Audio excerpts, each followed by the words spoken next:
સુરત શહેરને શર્મસાર કરતી ઘટના ફરી એક વખત પ્રકાશમાં આવી છે।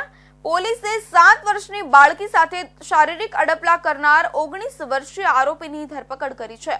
સલાબતપુરા વિસ્તારમાં માસૂમ બાળકી સાથે શારીરિક અડપલા કરનાર 19 વર્ષીય યુવક મોહમ્મદ હુસૈનની ધરપકડ કરવામાં આવી છે।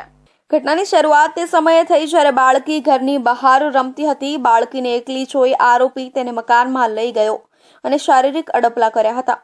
આ ગભરાવનારી ઘટના બાદ બાળકી રડતી રડતી પોતાના ઘરે પહોંચી અને બાળકીના રડતા ચહેરા માતા આઘાતમાં આવી ગઈ કે બાળકીના મોઢે બનેલી આ ઘટના સાંભળીને માતાએ તરત પિતાને જાણ કરી।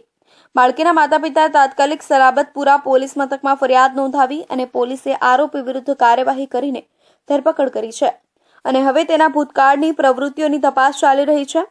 નરાધમ બાળકીનું અપહરણ કરી એક રૂમમાં લઈ ગયો હતો અને બાળકીના કપડાં કાઢી વિકૃત હરકત કરી હતી।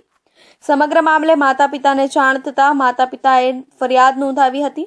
આરોપી પરિચિત હોવાના કારણે બાળકી આરોપી સાથે મકાનની અંદર ગઈ હતી, પરંતુ રડતા રડતા માતા પાસે પહોંચી હતી। સલાબતપુરા પોલીસ સ્ટેશન વિસ્તારમાં એક જે મકાનોની સિરીઝ છે આખી, એમાં જે એક નાની દીકરી છે એ ભોગ બની છે।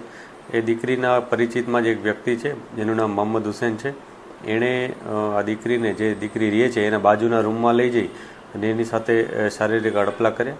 એના પરિવારજનો ત્યાં હાજર નહીં હતા અને એને એનું અપહરણ કરી લઈ જઈ અને એની સાથે છેડખાની કરી। જે બાબતને લઈ અને દીકરીએ જ્યારે પોતાના પેરેન્ટ્સને આ વાત કરી ત્યારે એના પેરેન્ટ્સે આવી અને પોલીસ સ્ટેશનમાં ફરિયાદ નોંધાવી।